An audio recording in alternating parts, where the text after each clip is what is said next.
औरंगाबाद पटना आए थे सर, आप तो जानते होंगे। कई कई श्रद्धालु, कई लाखों की भी संख्या पे बिहार के लोग वहाँ पे पहुंचे सर।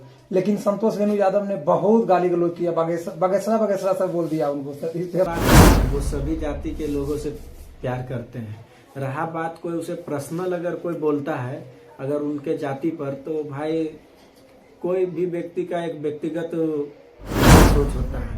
इसी वजह से वो दूसरे जाति के लोगों को टारगेट करते हैं, जो उन पर मतलब जो उनको गाली देने का काम करता है।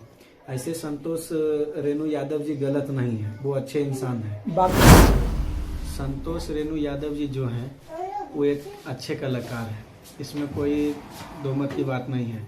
रहा बात वो गाली देने का, तो देखिए वो एक अहिर समाज से आते हैं। अगर वो मतलब उनके अहिर समाज पर अगर कोई बुरा बर्ताव करता है या कुछ कहता है तो कोई भी गाली दे सकता है, लेकिन वो दिल के अच्छे इंसान है।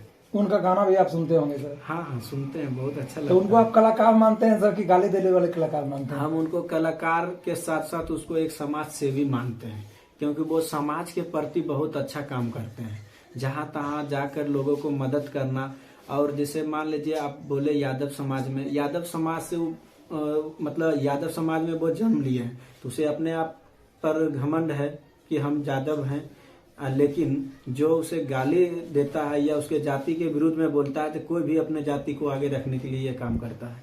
आप जो है सर उनको अभी तक कलाकार, तो सर कलाकार का कोई जाति नहीं होता सर, आप तो जानते होंगे। कलाकार हो चाहे मीडिया हो चाहे शिक्षक हो, देखते हैं उनको सर कलाकार के माध्यम से देखते हैं सर कि गाली देने वाला कलाकार उनको मानते हैं। हम देखिए उसको जो है ना कलाकार के साथ साथ उसको समाज सेवी मानते हैं, क्योंकि अगर कोई लोग गलत करता है तो उसे वो छोड़ने के लिए तैयार नहीं है। उसे वो गाली गलौज जो भी होता है, बीच में कई बार नरसंहार हुआ, वहाँ भी जाकर कटिहार में देखिएगा उन्होंने उसके पक्ष में आकर बोला।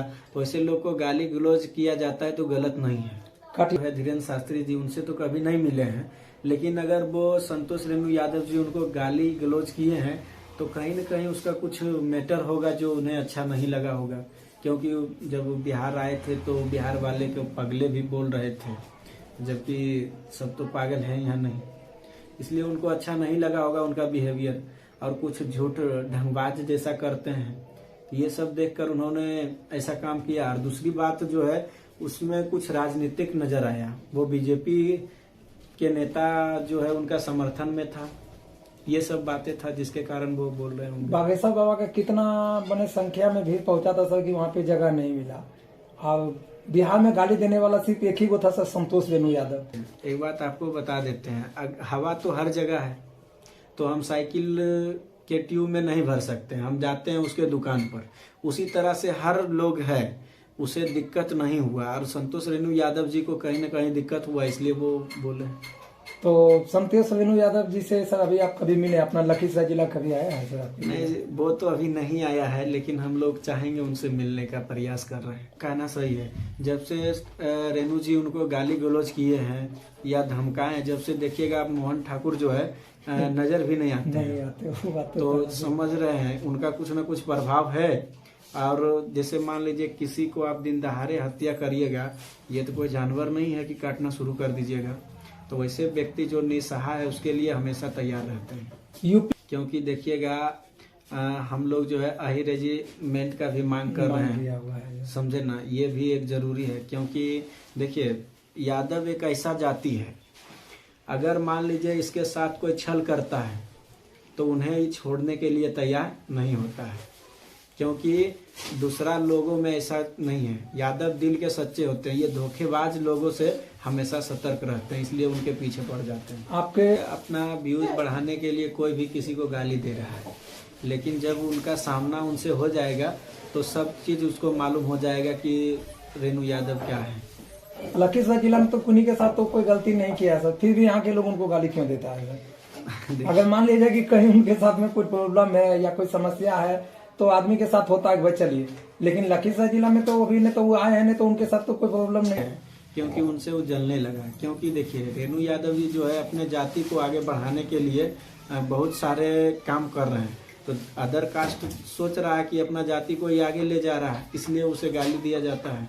और देखिए कोई भी व्यक्ति हो, हमें जाति से कोई मतलब नहीं है, लेकिन अगर सबका अपना अपना धर्म होता है पर्सनल। तो हम भी अगर यादव में जन्म लिए हैं तो ये सौभाग्य की बात है। क्यों देख सकते हैं लगातार हम लोग बात करने का कोशिश कर रहे हैं। चानन का एक शिक्षक है और समाज सेवी भी हैं और संतोष वेणु यादव जी का सबसे बड़ा फैन है, जो लखीसराय जिला चानन के निवासी हैं। और उनके बारे में हम लोग विशेष जानकारी लेने का कोशिश कर रहे हैं कि संतोष वेणु यादव जी जो है एक भोजपुरी गायक हैं, लेकिन कुछ लोगों का कहना है कि गायक नहीं है, वो गाली देने वाला गायक है। कई लोगों को, पत्रकार हो चाहे कोई नेता हो चाहे कोई भोजपुरी गायक हो, किसी को छोड़ता नहीं है, सबको गाली गलौज करता है। या तो हमारे साथ में उनका फैन है, उनसे ही हम लोग सारा डिटेल जानकारी लेने का हम कोशिश कर रहे हैं कि कैसे आप उनका फैन बन गए सर। बहुत सारे यहाँ पे एक वेणु यादव जी को फैन आप कैसे बन गए सर? देखिए उसमें क्या चीज आपको अच्छा लगा? यहाँ देखिए बहुत सारे लीडर बोले आप, यहाँ लीडर है लेकिन वो अपने पेट के लिए काम करते हैं।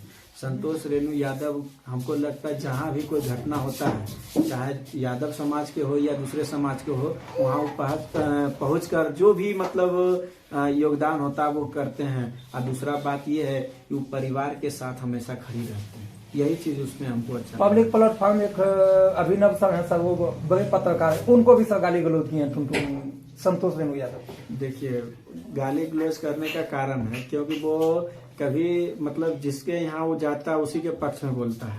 अगर कोई किसी के पक्ष में रह के बोलेगा तो उसे गाली गलौज किया जाएगा। तो संतोष वेणु यादव जी को कब सर चानन बुला रहे हैं? बहुत जल्द सोच रहे हैं। तो चलिए साथियों, हम लोग लगातार लालू सर से जानकारी लेने का कोशिश किया और संतोष वेणु यादव जी का बहुत बड़े फैन है और बहुत जल्द जो है यहाँ पे संतोष वेणु यादव जी आएंगे अपना चानन क्षेत्र भी। और जो है कि हम